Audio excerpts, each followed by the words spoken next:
Ya mudah-mudahan dengan berlakunya undang-undang ini, pembentukan peraturan perundang-undangan di Indonesia bisa jadi lebih baik dan lebih cepat kali ya, mungkin ya.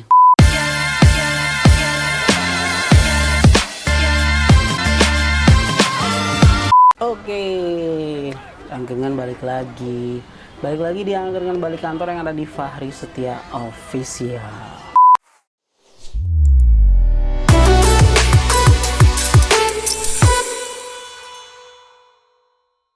Nah, kali ini gue masih sendiri dulu lagi karena teman-teman yang lain lagi cari mobil second. Kali ini gue mau bahas undang-undang yang baru diundangkan, hasil dari Presiden dan DPR, yaitu Undang-Undang Nomor 13 Tahun 2022 tentang perubahan kedua atas Undang-Undang Nomor 12 Tahun 2011 tentang pembentukan peraturan perundang-undangan. Ini memang judulnya panjang ya. Jadi bukan gue yang manjang-manjangin karena judulnya di undang-undang panjang. Oke, jadi kemarin tanggal 16 Juni 2022 Presiden menandatangani dan sudah diundangkan Undang-Undang Nomor 13 Tahun 2022 tentang pembentukan peraturan perundang-undangan. Jadi Undang-Undang 13 Tahun 2022 ini merupakan perubahan kedua dari Undang-Undang Nomor 12 Tahun 2011 tentang pembentukan peraturan perundang-undangan. Untuk informasi, Undang-Undang Nomor 12 Tahun 2011 ini adalah undang-undang yang mengatur ketentuan mengenai pembentukan peraturan perundang-undangan, dari prosesnya sampai tekniknya dan lain sebagainya ada di situ semua deh. Jadi buat informasi, sebelumnya ketentuan mengenai pembentukan peraturan perundang-undangan di Indonesia itu berarti setelah adanya Undang-Undang Nomor 13 ini, jadi ada tiga undang-undang yang merupakan satu kesatuan. Yang pertama Undang-Undang Nomor 12 Tahun 2011, yang kedua Undang-Undang Nomor 15 Tahun 2019, dan yang ketiga ini Undang-Undang Nomor 13 Tahun 2022. Ini nggak tahu juga sih kenapa nomornya itu 11-11, nggak ada hubungannya sih. Nah, undang-undang ini juga lahir untuk menindaklanjuti putusan Mahkamah Konstitusi. Mungkin lo pada nonton waktu itu kan rame banget tuh Cipta Kerja, terus digugat, dimohonkan judicial review ke Mahkamah Konstitusi, dan akhirnya Undang-Undang Cipta Kerja itu dinyatakan oleh Mahkamah Konstitusi inkonstitusional bersyarat. Artinya ada beberapa hal yang harus dilakukan oleh pembentuk undang-undang untuk memperbaikinya. Ada beberapa hal sih yang dimasukkan materinya berdasarkan perintah dari Mahkamah Konstitusi. Yang pertama itu dimasukkannya ketentuan mengenai omnibus atau pembentukan peraturan perundang-undangan dengan metode omnibus. Jadi Undang-Undang Cipta Kerja itu kan merupakan produk undang-undang pertama di era modern ini ya, yang menggunakan metode omnibus dalam proses pembentukannya. Sementara hal tersebut belum secara eksplisit diatur dalam undang-undang existing, yaitu Undang-Undang 12 Junto Undang-Undang 15. Jadi materi itu akhirnya masuk ke Undang-Undang Nomor 13 ini. Yang kedua adalah mengenai partisipasi masyarakat, meaningful participation. Jadi memang diperintahkan oleh Mahkamah Konstitusi bahwa pembentuk undang-undang itu harus lebih menguatkan di sisi partisipasi masyarakat. Jadi bagaimana caranya masyarakat itu bisa berkontribusi demi pembentukan peraturan perundang-undangan yang lebih baik. Jadi di belakang tuh nggak ada lagi tuh yang gugat, jadi harusnya selesai di depan semua, maunya sih gitu.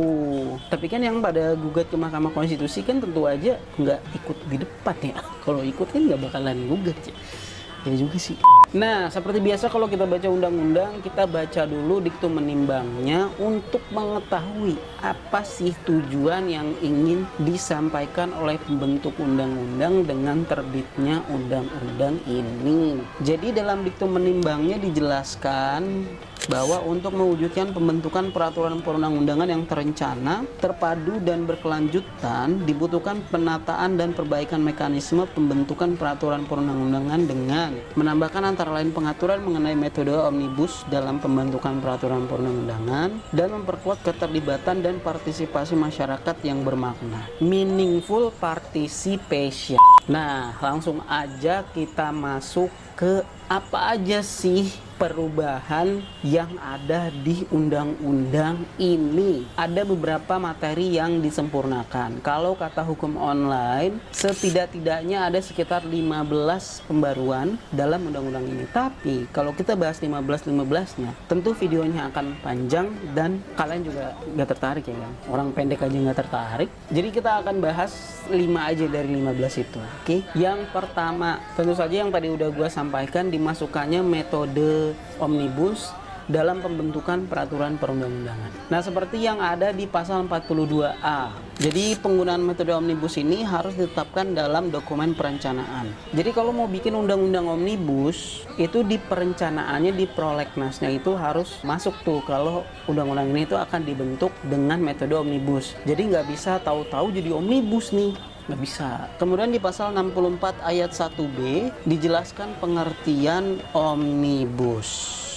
Metode omnibus merupakan metode penyusunan peraturan perundang-undangan dengan A. Memuat materi muatan baru, B. Mengubah materi muatan yang memiliki keterkaitan dan atau kebutuhan hukum yang diatur dalam berbagai peraturan perundang-undangan yang jenis dan hierarkinya sama, dan atau C. Mencabut peraturan perundang-undangan yang jenis dan hierarkinya sama dengan menggabungkannya ke dalam satu peraturan perundang-undangan untuk mencapai tujuan tertentu. Selanjutnya, materi yang diatur dalam peraturan perundang-undangan yang dibentuk dengan metode omnibus hanya dapat diubah dan atau dicabut dengan mengubah dan atau mencabut peraturan perundang-undangan dengan metode omnibus tersebut. Jadi misalkan kayak undang-undang cipta kerja nih, kalau dia mau diubah atau dicabut harus bikin perubahan undang-undang tentang perubahan undang-undang cipta kerja. Jadi nggak bisa dia dicabut di undang-undang lamanya. Misalkan kan ada ketentuan mengenai ketenaga kerjaan ya.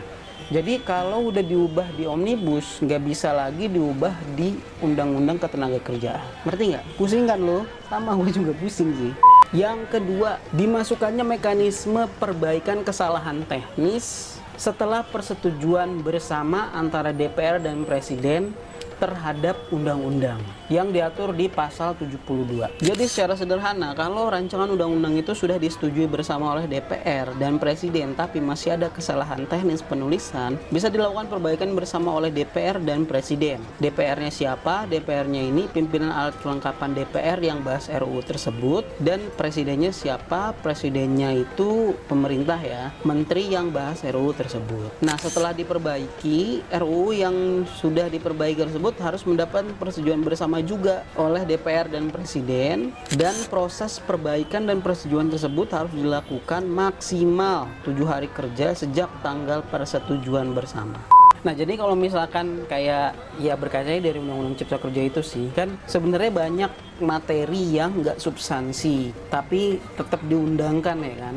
Nah, jadi dengan adanya ketentuan ini bisa meminimalisir kesalahan tersebut, mudah-mudahan. Nah, kemudian di pasal 73 juga diatur nih, kalau RUU yang udah disampaikan oleh DPR ke Presiden tersebut masih ada kesalahan teknis penulisan, Kemensesnek bersama kementerian yang bahas RUU-nya ini bisa memperbaiki dengan melibatkan alat kelengkapan DPR yang bahas RUU. Jadi kalau misalkan masih ada kesalahan teknis lagi, Setnek ini bisa melakukan perbaikan. Tapi ingat, kesalahannya teknis, misalkan refer pasal atau urutan pasal atau kesalahan penulisan, typo, itu boleh. Tapi kalau yang sudah esensi atau substansi itu nggak boleh. Nanti merusak yang sudah disepakati bersama antara DPR dan Presiden. Yang ketiga, memperkuat partisipasi masyarakat yang bermakna atau meaningful participation. Nah, ini diatur di pasal 96. Jadi di situ diatur kalau masyarakat itu berhak memberikan masukan secara lisan atau tertulis dalam setiap tahapan pembentukan peraturan perundang-undangan yang bisa dilakukan secara online maupun offline, dan bisa datang dari orang perorangan atau kelompok orang baik yang terdampak langsung atau punya kepentingan atas materi muatan rancangan peraturan perundang-undangan tersebut. Nah, undang-undang ini juga memerintahkan kalau naskah akademik dari rancangan peraturan perundang-undangan tersebut harusnya dapat diakses dengan mudah oleh masyarakat. Jadi kalau orang nyari misalkan kayak NA Undang-Undang Ciptaker, itu tuh harusnya entah bagaimanapun caranya bisa ditaruh di website DPR, bisa ditaruh di website Setnek, atau pakai selebgram misalkan Lutfi Al-Ghizal gitu kan, bikin story isinya link download naskah akademik undang-undang, itu kan bisa aja ya, bisa aja nggak sih? Bisa aja lah ya. Pokoknya intinya masyarakat gampang nih dapatnya. Terus pembentuk peraturan perundang-undangan menginformasikan kepada masyarakat tentang pembentukan peraturan perundang-undangan. Jadi DPR maupun pemerintah itu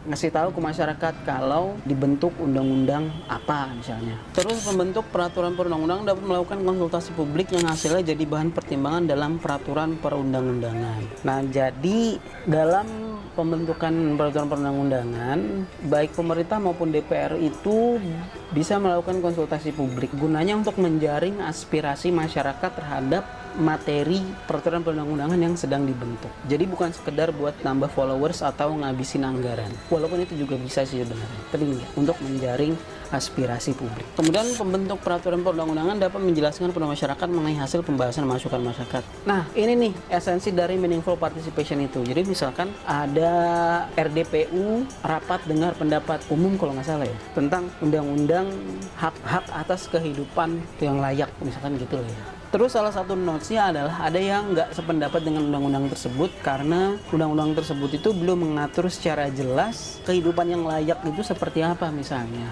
Kemudian pemerintah itu harus menjelaskan maksudnya itu seperti apa, kemudian apakah saran dari masyarakat tersebut diakomodir dalam undang-undangnya atau nggak diakomodir. Nah, alasannya karena apa? Nah, itu harus dilakukan oleh pembentuk peraturan perundang-undangan. Nah, ini menariknya nih. Itu bukannya menambah proses atau memperlambat waktu. Justru ini penting. Buat apa regulasi itu dibentuk cepat-cepat tapi tidak meaningful public participation?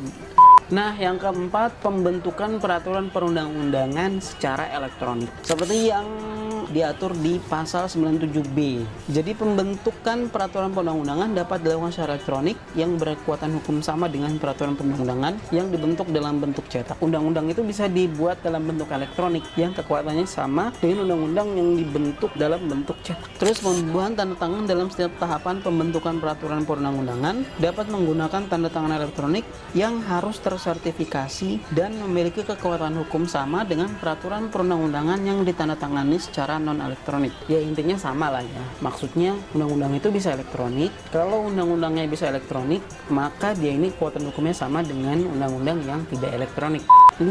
Menyempurnakan sistem pendukung pembentukan peraturan perundang-undangan dari pejabat fungsional terkait. Seperti yang diatur dalam pasal 98. Jadi setiap tahapan pembentukan peraturan perundang-undangan mengikut sertakan perancang peraturan perundang-undangan. By the way, perancang peraturan perundang-undangan ini adalah jabatan fungsional ya, yang bisa dimiliki oleh ASN. Tapi nggak tahu deh, PNS doang atau P3K juga bisa ya. Pembentukan peraturan perundang-undangan itu harus melibatkan perancang peraturan perundang-undangan. Terus selain perancang dapat juga mengikutsertakan analis hukum sesuai kebutuhan. Nah, ada jabatan fungsional lain nih, yaitu analis hukum.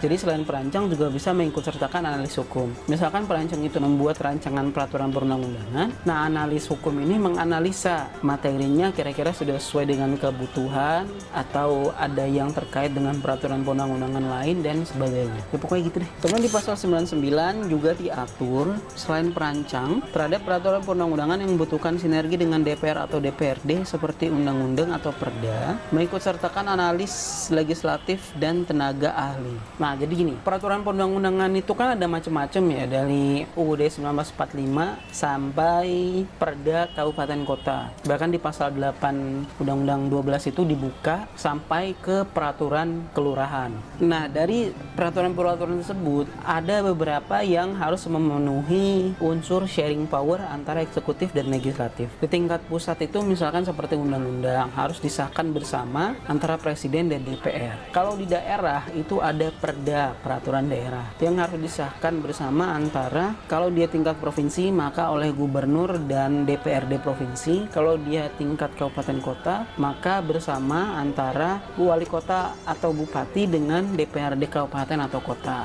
Nah, dalam pembentukan tersebut itu boleh melibatkan analis legislatif. Nah, mungkin analis legislatif ini adalah jabatan fungsionalnya dari legislatif baik di pusat maupun di daerah. Misalkan kayak di DPR mungkin ada analis legislatifnya mungkin. Ya pokoknya gitu deh. Tapi tentu saja ini adalah bentuk sinergi antara orang yang kompeten di bidangnya, yaitu pejabat fungsional tertentu, untuk membentuk peraturan perundang-undangan yang baik.